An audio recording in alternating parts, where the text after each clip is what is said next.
Yes. Hello students, कैसे हैं आप लोग। आशा करता हूं आप अच्छे होंगे, आपके घर पर सब अच्छे होंगे। आज मैं एनसीईआरटी क्लास 9 सिविक्स चैप्टर 3 जिसका नाम है कॉन्स्टिट्यूशनल डिजाइन का पार्ट 1 लेकर आया हूं। आज मैं एमसीक्यूज नहीं लेकर आया हूं, आज मैं इसके कुछ इंपॉर्टेंट पॉइंट्स लेकर आया हूं, बुलेट पॉइंट्स लेकर आया हूं। इस चैप्टर को पढ़ने से पहले हमें यह जानना होगा कि हमारा, देखिए पहले आप नोटिस करिए, चैप्टर का नाम है कॉन्स्टिट्यूशनल डिजाइन। इट मीन्स हमारा संविधान, हमारा कॉन्स्टिट्यूशन कैसे बनाया गया है, कैसे तैयार किया गया है, उसको रूप रंग कैसा दिया गया है। ठीक है, तो उसको जानने के लिए सबसे पहले हमें अपने प्रियम्बल को देखना पड़ेगा, हमारे प्रस्तावना जिसे बोलते हैं। ठीक है, इसको शुद्ध हिंदी में उद्देशिका भी बोला जाता है। ठीक है, तो इस प्रियम्बल में हमें कुछ बुलेट पॉइंट्स दिए हुए, मेन वर्ड्स दिए हुए हैं जिसे जानना बहुत जरूरी है। बहुत इसका मेन महत्व होता है कि इसे जानने के बाद ही हम अपना संविधान को समझ पाएंगे कि ये संविधान स्वतंत्र होने पर, हमें गणतंत्र होने पर, रिपब्लिक होने पर, इंडिपेंडेंट होने पर ये देश हमें हर नागरिक को क्या क्या अधिकार दिया गया है, क्या दिया है, और हमें इससे क्या फायदे हैं, और हम अपने जीवन को किस, इस देश में, इस कंट्री में, इस स्टेट में किस तरह जी सकते हैं। तो उसका एक्सप्लेनेशन हमारे प्रियम्बल के कुछ इंपॉर्टेंट वर्ड्स से पता चलता है कि ये कॉन्स्टिट्यूशन, हमारा कॉन्स्टिट्यूशन कैसे तैयार किया गया और हमें क्या देता है, हमें फ्रीडम कैसे देता है, हमें फैटर्निटी कैसे आती है, हमें इक्वलिटी कैसे आते हैं, हम सोशल कैसे बनते हैं, हम सेकुलर कैसे बनते हैं, डेमोक्रेटिक कैसे बनते हैं ना, हमें लिबर्टी आया है, हम सब लिबर है ना, स्वतंत्र है, तो उसके बारे में बताया गया।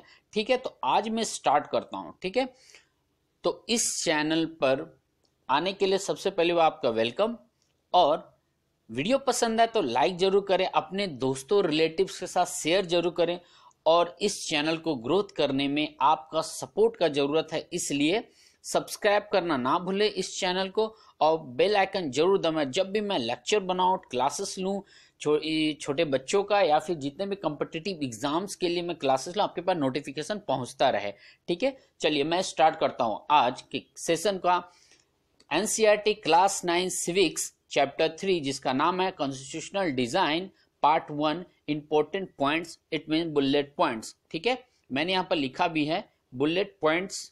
ठीक है, सबसे पहले मैं स्टार्ट करता हूं, डेमोक्रेसी क्या है। देखिए लिखा हुआ है, democracy is a form of government in which the ruler are elected by the people.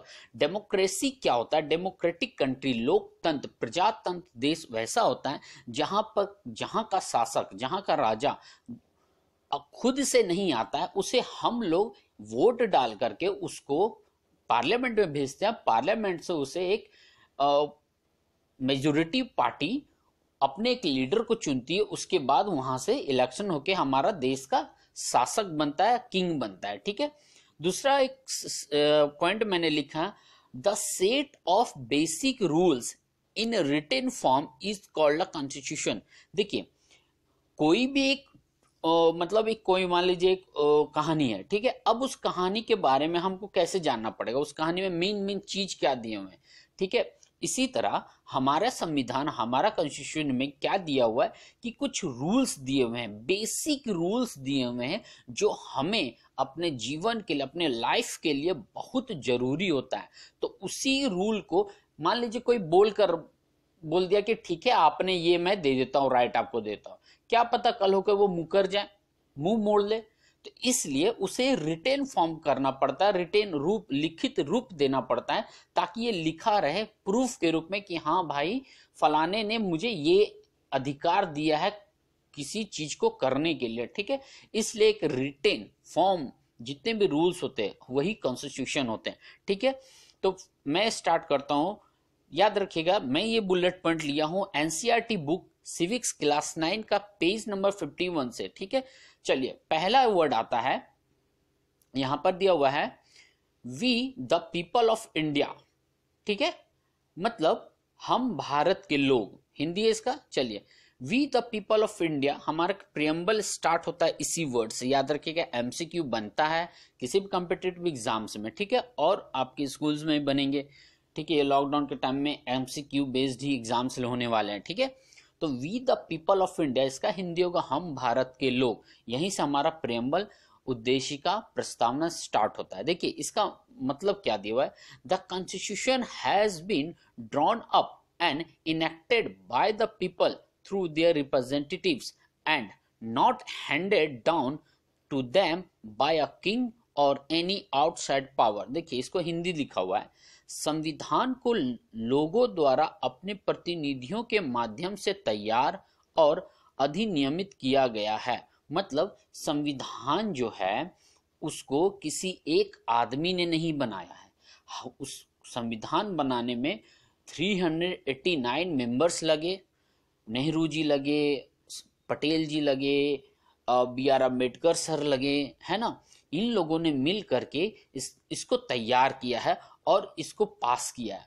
फिर लिखा हुआ है और एक राजा या किसी भी बाहरी शक्तियों द्वारा उन्हें नहीं सौंपा गया है। मतलब कोई जबरन आपको कोई जबरन आपको नहीं बोला कि आप मुझे ये पावर दे दो, मुझे ये शक्ति दे दो, और या फिर शक्ति देने के बाद आप कोई बाहरी आदमी आएगा या बाहरी कोई पावर आ जाएगा, वो उसके पास पावर आएगा तो हो सके तो आपको आपका राइट को छीन सकता है या दबा सकता है, आपको किसी काम करने से मना कर सकता है।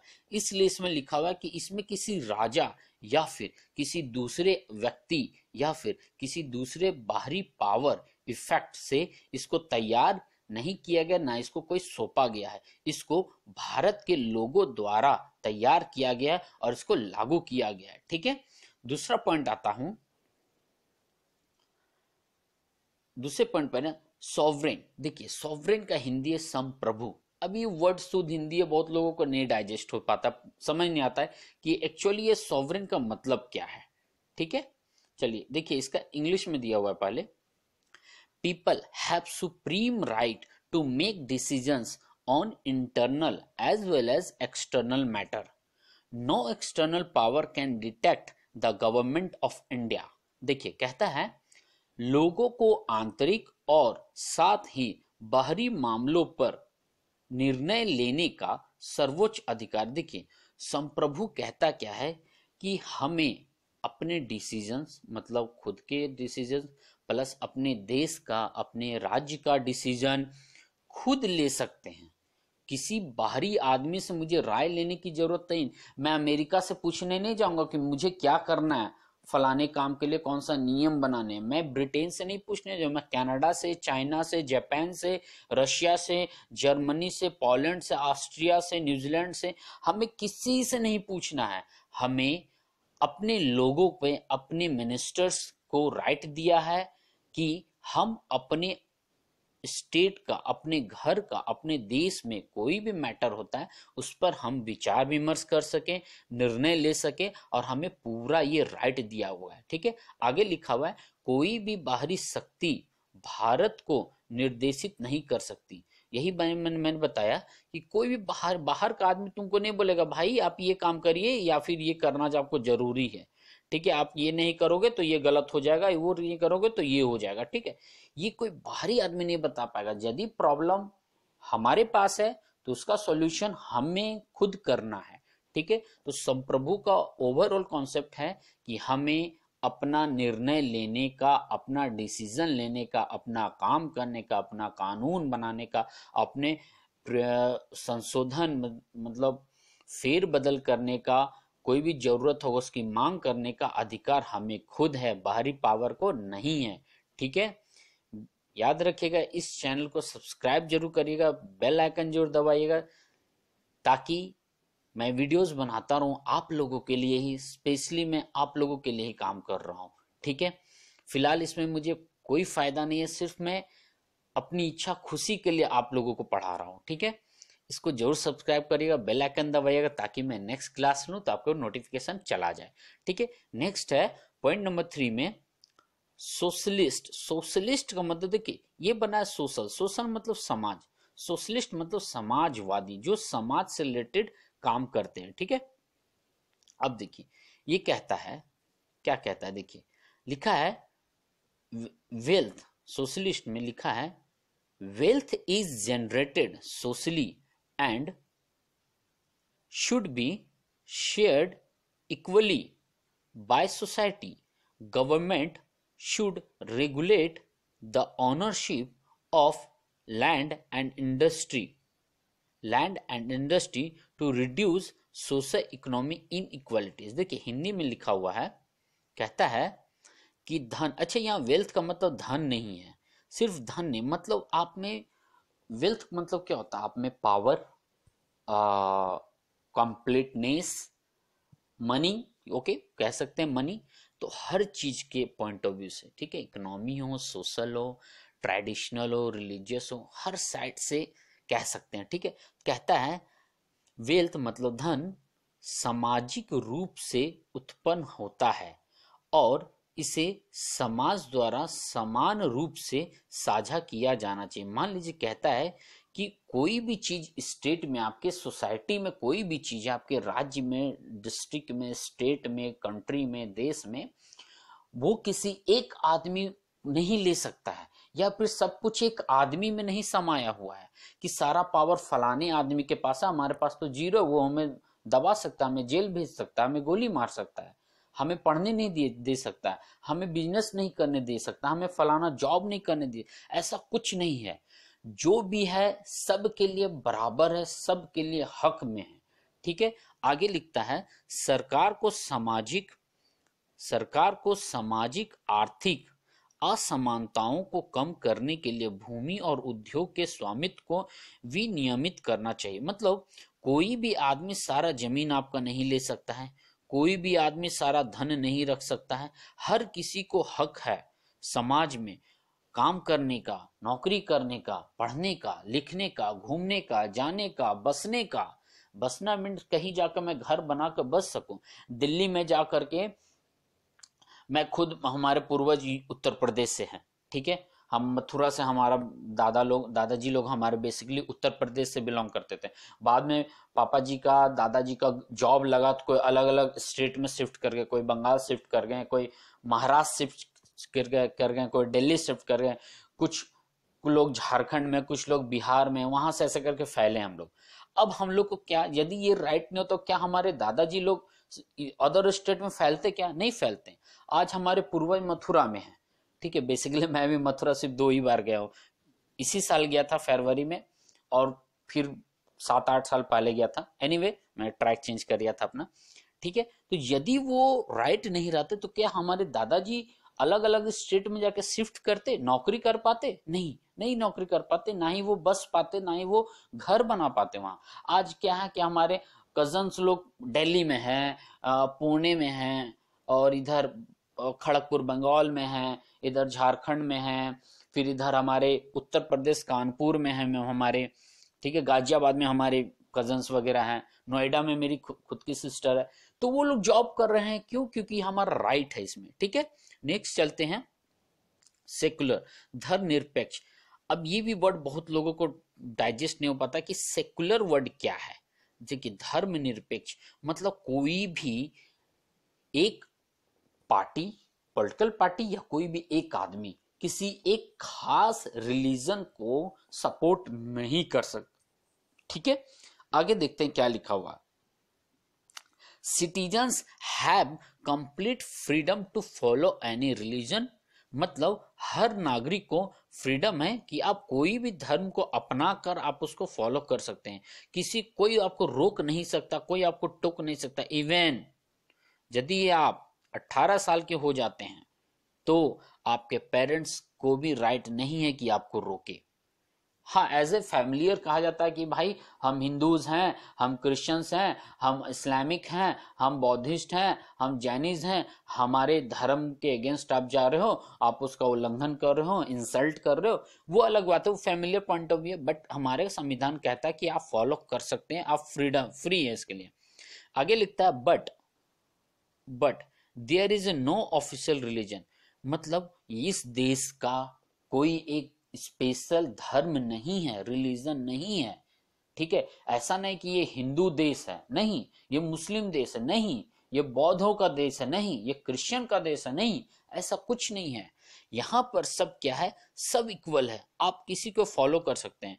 आगे लिखता है government treats all religious believe and practice with equal respect. मतलब सरकार यहाँ पर जितने भी धर्म है, जितने परंपराएं, जितने मान्यताएं, सबको समान इज्जत, वैल्यू, मान सम्मान प्रदान करेगा। किसी एक का पक्ष नहीं लेगा कि फलाना अच्छा है भाई, आप बुरे हो, आप गंदे हो, आपके धर्म, आपके प्रैक्टिस, आपके परंपरा गलत है, कोई नहीं कह सकता, सब बराबर। देखिए हिंदी लिखा हुआ है, नागरिकों को किसी भी धर्म का पालन करने की पूरी स्वतंत्रता है, लेकिन कोई भी आधिकारिक धर्म नहीं है, मतलब ऑफिशियली लिखा हुआ नहीं है भाई ये इंडिया एक हिंदूज कंट्री है, या फिर इंडिया एक इस्लामिक कंट्री, या फिर इंडिया जैनिस कंट्री या क्रिश्चियन की कंट्री है, कुछ वैसा नहीं लिखा हुआ, सब समान है। आगे लिखता है सरकार सभी धार्मिक विश्वासों और प्रथाओं को समान सम्मान मतलब रिस्पेक्ट के साथ मानती है, हर कोई को एक मानता है।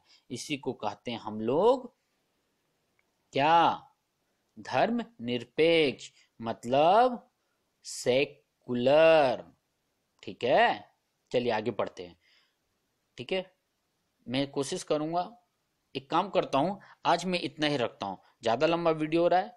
ठीक है, मैं अगले ही दिन, कल ही मैं नेक्स्ट वीडियोस बनाऊंगा, इसी पर आगे मैं एक्सप्लेन कर दूंगा। ठीक है, छोटे छोटे वीडियो बना रहा हूं ताकि आप लोग अच्छा से समझ सके, प्रेशर ना ले।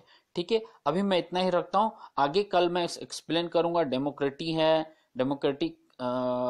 डेमोक्रेटिक है, रिपब्लिक है, ठीक है, फिर न्याय है मतलब जस्टिस, लिबर्टी स्वतंत्रता है, इक्वालिटी है समानता है, ठीक है, और भी है फैटर्निटी है भाईचारा जिसे बोलते हैं। मैं कल इसको आगे लेकर चलता हूं। ठीक है, thank you very much. Video पसंद आए तो लाइक जरूर करें, दोस्तों के साथ, रिलेटिव्स का शेयर जरूर करें। जितने भी, मैं पेरेंट्स से भी रिक्वेस्ट करता हूं कि इस वीडियोस को शेयर जरूर करें, इस लिंक चैनल को सब्सक्राइब जरूर, क्योंकि आपके बच्चों के लिए ही मैं मेहनत कर रहा हूँ। ठीक है, याद करेगा, एक जाते जाते एक बात मैं जरूर बोलना चाहूंगा बच्चे लोगों से कि घर पर रहिए, घर पर ही खेलिए। आप इंडोर गेम खेल सकते हैं, कैरम खेल सकते हैं, लूडो खेल सकते हैं, चेस खेल सकते हैं, बिजनेस खेल सकते हैं। इससे दिमाग भी ठीक होगा और कोरोना वायरस से बच भी पाएंगे, सोशल डिस्टेंसिंग का मेंटेन भी करते रहेंगे। ठीक है, बड़ों को, बड़ों से आशीर्वाद लेते रहिए और छोटों को प्यार देते रहिए। अपने छोटे बच्चे का, अपने भाई बहन जितने सभी को प्यार करिए, सभी को मानिए। आगे चलता हूं मैं, फिर मिलता हूं मैं आप लोगों से। इस वीडियो के लिए फिलहाल इतना ही, मैं कल लेकर आऊंगा इसी को आगे बढ़ा करके। थैंक यू देखने के लिए, थैंक यू वेरी मच, धन्यवाद।